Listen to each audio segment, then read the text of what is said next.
Westminster, once the domain of cautious tradition, is now gripped by chaos and uncertainty.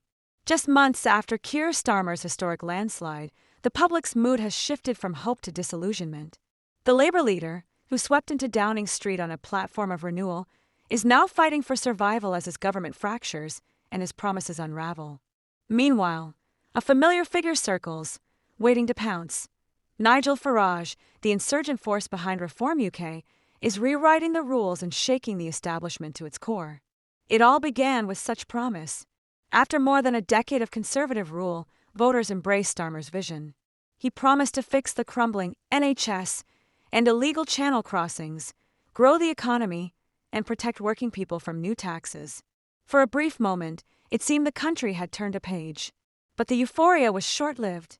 Problems surfaced almost immediately. The much-vaunted plan to halt channel crossings fizzled as boats kept arriving on southern shores. Starmer's new border force, his border command, struggled to make an impact. Blaming the mess on the previous government only went so far. The public, hungry for change, grew impatient. The Prime Minister's authority began to fray from within. It was party discipline that first broke. When Starmer suspended 7 Labour MPs for defying his policy on the 2-child benefit cap, he triggered an internal revolt. Headlines screamed of betrayal. The country watched, transfixed, as Labour's broad coalition began to splinter. Then came tragedy. 3 young girls died at a public event in Southport, sparking outrage. Starmer's delayed and tone-deaf response only deepened the national divide. The government's grip seemed to loosen by the day. Into this turmoil strode Nigel Farage. Recently elected as an MP, Farage wasted no time. He hammered Labour as out of touch and dishonest. His rapid-fire videos exploded across social media, attracting not just disillusioned conservatives, but also working-class Labour voters who felt abandoned by the new government. Farage's rhetoric was simple, direct, and incendiary. And crucially, it resonated. Then scandal struck.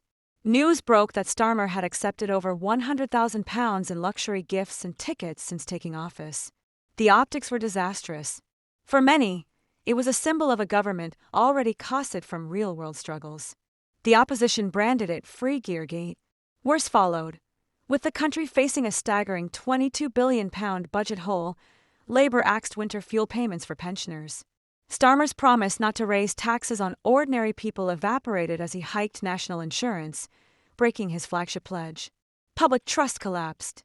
The Prime Minister's answers in Parliament grew evasive. Meanwhile, Reform UK surged ahead, overtaking Labour in key polls. Farage doubled down, spotlighting every migrant boat, every Labour U-turn, every sign of weakness. His solution? Reject the European Court of Human Rights, enforce immediate deportations, and slash foreign aid. Critics howled, but voters listened. As Labour's internal unity crumbled, Starmer's pro-EU trade deals alienated Leave voters. His decision to return the Chagos Islands to Mauritius sparked fierce sovereignty debates. Even the return of Donald Trump to the White House forced the UK into a corner, with Chancellor Rachel Reeves announcing $5 billion in welfare cuts to fund new defence commitments. Protest erupted, Reeves broke down in Parliament, and whispers of a leadership challenge grew louder. Labour's listening tour backfired spectacularly. In town halls across Britain, Starmer faced hecklers, angry pensioners, and viral videos of awkward encounters. Meanwhile, Farage toured the country, drawing crowds with blunt, populist messaging. Each Labour misstep became another weapon in Reform's arsenal. What was once unthinkable became plausible. Reform UK began to gain votes in Labour's working-class heartlands. Farage's bold proposals, exit the EC char, mass deportations, a referendum on net migration, were controversial, but suddenly they were dominating the debate. Starmer, once steady and competent, now looked isolated and unsure. The defining moment came live on television. Asked whether British culture was changing too fast, Starmer's vague reply went viral, gleefully reposted by Farage with a scathing caption. Panic swept Labour's headquarters. Cabinet loyalty wavered. A letter calling for a leadership review surfaced. By spring, Labour looked reactive, not in command. As Parliament descended into chaos and Reform UK soared, Britain found itself at a crossroads. Could Farage truly force a coalition?